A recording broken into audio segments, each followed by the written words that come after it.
B group છે, મને કહે છે યુકેથી છું અને યુકેથી અમને તમને સમાજ સરકાર વિરુદ્ધ તમે બહુ બોલો છો, સરકાર ભાજપ વિરુદ્ધ બહુ બોલો છો, તો તમે આ બંધ કરી દેજો નહીં તો તમને 24 કલાકમાં મારી નાખીશ, તારું આમે બહુ વધી ગયું છે.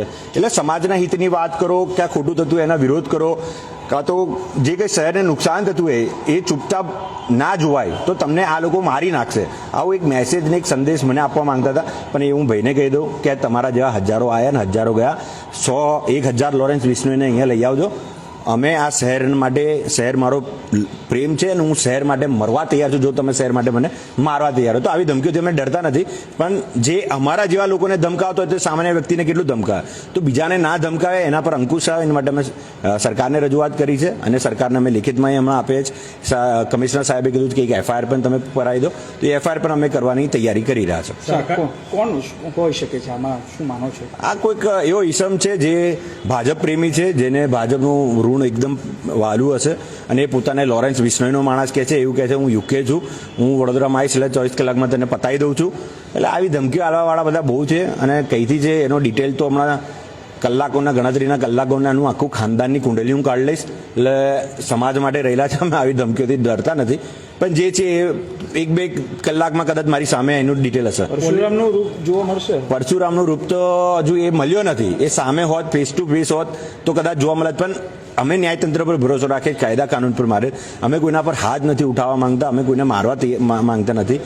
અમે સરકાર પર ભરોસો છે, અમે સરકારને રજૂઆત કરીશું, સરકાર એમનું કામ કરશે અને જો એ એવું વિચારતા કે અમે ફેસ ટુ ફેસ ફેજલને મારી દઈશું ને આમ કરીશું તો એની જેટલી પણ ગેંગ હોય લઈને આવી જાઉં. હું તો એકલો જ કાપી છું અને હું એકલો આ બધા પર ભારે છું, એટલે મને કોઈ બીક નથી. હર્ષ સંઘવીને મેં એમને પૂછ્યું, મેં કીધું એ કોઈ છે, કોઈ કાનૂન કાયદા કોર્ટથી બીતો નથી, એટલે મને એવું લાગ્યું કે મોટું બેકઅપ છે આ ગેંગને, એટલે મેં પર્ટિક્યુલર એને પૂછ્યું કે હર્ષ સંઘવીને તું ઓળખે છે, હોમ મિનિસ્ટરને આમ છે તેમ છે, તો કે હું કોઈ હોમ મિનિસ્ટર કોણ હર્ષ સંઘવી, હું હર્ષ સંઘવીને નહીં ઓળખતો. એટલે ખબર નહીં આ કઈ ગેંગ છે જે પોતાને લોરેન્સ બિશ્નોઈનું કહી રહ્યા છે, જે હોમ મિનિસ્ટર સાહેબને નથી ઓળખતા.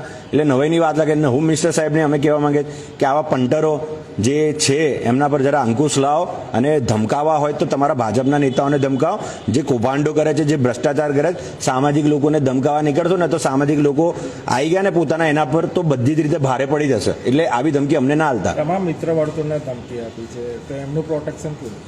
જેને પણ ધમકી આલવી આપો, અમારા ઘરે એને મારો આવે તો મારો, અમને કોઈ ફરક નથી પડતો. અમારા વિસ્તારના લોકો પણ એટલા જાગૃત છે અને સમાજના દરેક લોકો જાગૃત છે, એટલે અમે આવી કોઈ ધમકીઓથી બીતા નથી અને આવ્યા ધમકી આપનારાઓને અમે બહુ ભાવ આલતા પણ નથી. તમને શું લાગે ભાજપ દ્વારા તમારો અવાજ દબાવવાની કોશિશ થઈ રહી છે?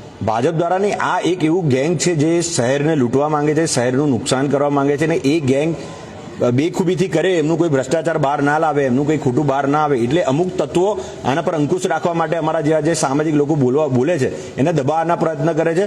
એ ભાજપમાં અમુક જ આવા લોકો છે, સારા લોકો છે ભાજપમાં, જે આનો વિરોધ પણ કરશે કે આવી રીતે ધમકી ના અપાય.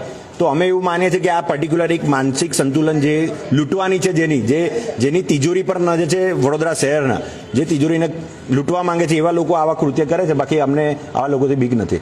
છેલ્લો પ્રશ્ન, પોલીસ પ્રોટેક્શન. પોલીસ કમિશનરને અમે વાત કરી, અમે પોલીસ સ્ટેશનમાં અમને એફઆઈઆર આપવાનું કીધું છે. ત્યાં આપ્યા પછી હવે એ લોકો એમને જે લીગલ હશે કરશે. મને તો એવી પર્ટિક્યુલર જોઈતી નથી કે અમે આવા લોકોથી બીએ. આવા લોકો અમે વેલકમ કરીએ છીએ, તમે અમારા ઘરે આવો, અમારા ઘરે આવીને અમને મારો, અમે શહેર માટે મરવા તૈયાર છે જો તમે શહેર માટે અમને મારવા તૈયાર હોય તો. વડોદરાની અવાજ બંધ થઈ જશે? કોઈને બંધ નહીં થાય. મારા જેવા 1000 સ્વેજલિયાસ ઊભા થશે, મારા જેવા અનેક સ્વેજલિયાસ ઊભા થશે.